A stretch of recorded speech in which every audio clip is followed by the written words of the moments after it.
Alright, here goes nothing. Okay guys, again, trying to be consistent with these, so yeah, this is something that I just wrote today actually, and I'm just going to kind of read it to you guys, but basically what I was thinking about, I wrote down the idea yesterday, but I kind of worked through it today, is I wrote down, if we are a product of the thoughts we act upon, and I believe that we are, then are we not also a product of the thoughts we allow to keep us from acting? And sure enough, I'm scrolling through Instagram and then I see a quote on a page I follow that says, "Are you being led by your spirit or your wound?" And I saw a lot of similarities between these. Living out of comfort versus living out of fear. So just living in a kind of restrained way that is keeping us from being completely authentic and genuine. So this is what I wrote. I said, the spirit is liveliness itself. It is the breath that fills our physical body with vitality and vibrance. It does not serve us to stifle it or censor it.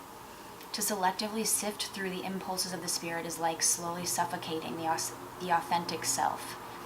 If the spirit is the breath, inflating us, giving us life, then we are teeming with these bubbles of energy and power and opportunity.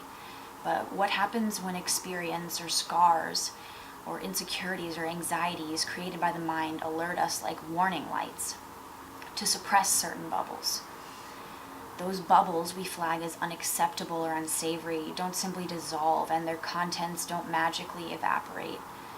I believe they remain within, though now closer to the surface. They lie in wait, suspended just below the skin, eager to transfer their energy to the outside world.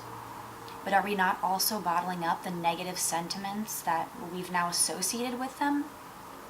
Instead of expressing the spirit in its entirety, we squash anything that arises that's unexpected or uncomfortable. But these bubbles are equally as valid and genuine as those that we've identified as familiar or friendly. And I think that this repression reaction is triggered by our quote-unquote wounds, like that quote said that I saw. We've amassed this scar tissue, and we've acquired these sensitivities due to the ridicule and the expectation of society. And so when we sense an emotion or a motivation that feels too bold or too wild, for lack of a better word, we withhold it.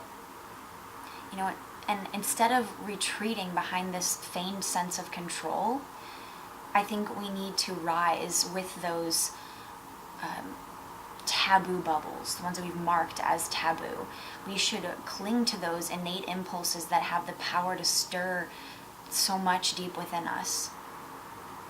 And I think so each day as we encounter, these unexplored corners of our spirit, the darker corners, the more foreign corners, I think that we just need to pause and in those times lean on our courage to combat the fear that we have with those wounds. Because without confronting our whole selves, without accepting all of the bubbles that constitute our spirit, we will never live at full capacity.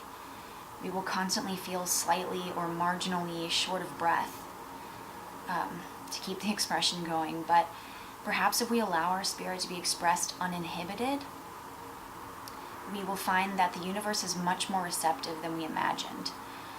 Perhaps our lives will finally manifest in an expansive and animated way as we previously hoped they would. So I guess what I'm saying is to live the explicit version of your life. Fight the tendency to dial in or dilute yourself. Because I really think that there's no way in heck that the imaginary consequences that we've conjured up in our minds are as devastating as living a less than full existence. So yeah. Happy Monday, friends. That's your little mantra for the day. Live your explicit life. All right. Love you guys.